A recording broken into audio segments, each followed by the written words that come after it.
Hey there, kiddos, and welcome back to the channel. I'm Uncle Frank, and we are back on the Charizard playmat, which means it is time to talk vintage. And in today's video, I figured we could return to a topic I've not covered on the channel in a bit, the reserved list. And I can use the contents of this box here to talk about what I consider the beginner's trap of the reserved list. You see, there's a lot of people out there who are just getting into Magic the Gathering and trading card finances in general, who hear about this policy that Wizards of the Coast put in place, this reserved list, and how it's comprised entirely of cards that are never ever going to be reprinted, right?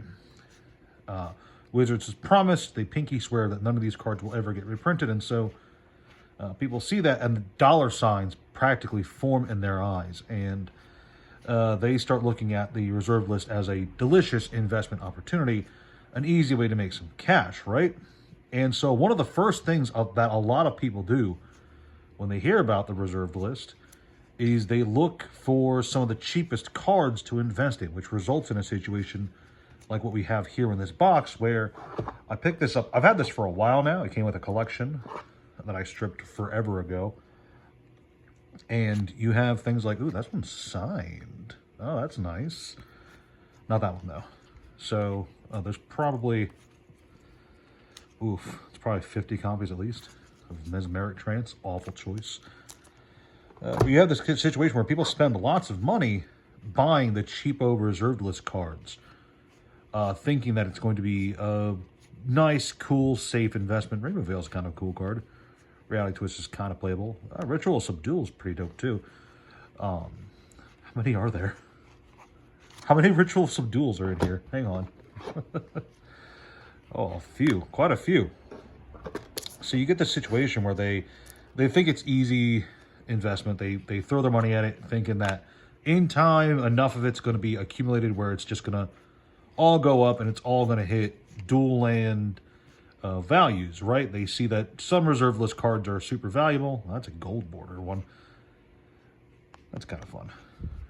They see some reserve list cards have hit absolute absurd price tags, so they assume that sooner or later, these ones are unsleeved, sooner or later all reserve list cards will. I don't think that's on the reserved list. I don't think it is. And then what ends up happening is a few years pass and there's absolutely no movement beyond like the occasional erratic spike because of a new release or a new announcement or whatever. And they end up selling off their cheapo reserve list cards to the next sucker, which is, of course, how I got this pile here. I buy collections all the time. It's true, okay? It's true that the reserve list... Oop, I kicked something over just there. It's true that the reserve list is, in theory, a really cool, safe, cardboard-efficient way to store your money. If you are into Magic the Gathering, you're into vintage cards, the reserve list is a stable place, in my opinion, to park some cash, especially in cards like dual lands. I only have 6 because I keep fucking selling them. You know, if Magic died tomorrow, dual lands would still be desired. They would still be very playable. The handful of Magic fans that remain would always want them. So it's no surprise that these reserve list cards, especially cards like Bayou and Tropical Island, some really good ones, it's no surprise that these have a price tag associated with them. Same thing with cards like Survival of the Fittest and Sliver Queen. These are very playable cards in their respective decks. Sliver Queen, of course, is the ultimate tribal card in the game, and Survival of the Fittest is like one of the best green cards ever printed. So combine this with the unreprintability of these cards, their unprintable nature, and you have something that does genuinely generate money. And then you have things like Shahrazad and Jihad, which are just so old and so rare that there's none of them out there. And every time one of these is bought, there's just that much less on the market compared to the cheapo ones. Because like some of these are from like Ice Age, which had like there's a bazillion copies of Reality Twist. There's a bazillion copies of, I don't know, Mesmeric Trance. You know, there's plenty of these out there. Part of the reason they're so cheap is not just the fact that they aren't particularly powerful, because in the right situation, any card in the game can be made powerful with the right release, but it's also the sheer volume of them out there and the lack of desire for them. which keeps their price tags down. Cards like this, cards like Charizard, Jihad, they're so rare, and some of them are so playable. Again, looking at you, Survival of the Fittest, and the dual lands, that they're, it kind of really makes sense once you actually look into it, like why they would be priced the way they are, why they would be as desirable as they are, and why, for some, the reserve list is a really cool place to, you know, park cash for a while, especially if you just want to hold and own the cards. And it's true, you know, that in theory, in my opinion, if you wait long enough and enough reserve list cards get bought up and enough of them get taken off the market by collectors, investors, etc., sooner or later, these cards will become prohibitively expensive if enough people turn their attention in the direction of these cards. You know, like, I only have one copy of Charizard, right? But if I decided to dedicate all of my spare money to buying Charizard for the next, I don't know, 2 years, if I would just slowly, quietly purchase every Charizard that came to the market under a specific price point, it would very quickly, that price tag would change. It's not the same with Aegis of the Meek, or it's a really bad one. What's like a really awful one? Ultra Bones kind of, Inlet of Quaz, Apocalypse Chime, Balm. There's got to be like a really bad one that I can use as a good example. Maybe an Ice Age one. Actually, hang on. Let's use the Mesmeric Trance again, because there's like 50 in here. Actually, hang on. Let's count. 11 in this little sleeve, so there's at least 50 in this little pile here. For those of you who don't know, Mesmeric Trance is a 3-drop enchantment. Cumulative upkeep, one of the worst mechanics ever. You can pay a blue to discard a card from your hand and draw a card. In theory, kind of cool, but in practice, there's better draw cards, especially in blue. And I don't know, I can make it useful, I can make it powerful, but there's so many of these out there that are so cheap and so undesirable that it would take way more time and effort to make this a hyper valuable card in comparison to something like, again, Charizard or a dual land or Sliver Queen, right? It would take a long time for that stuff to happen. So it's not that the reserve list is paradoxically a bad place to park your money, or theoretically for the investor bros, invest money, right? You know, invest. It's hard to do air quotes when my face is out of scene.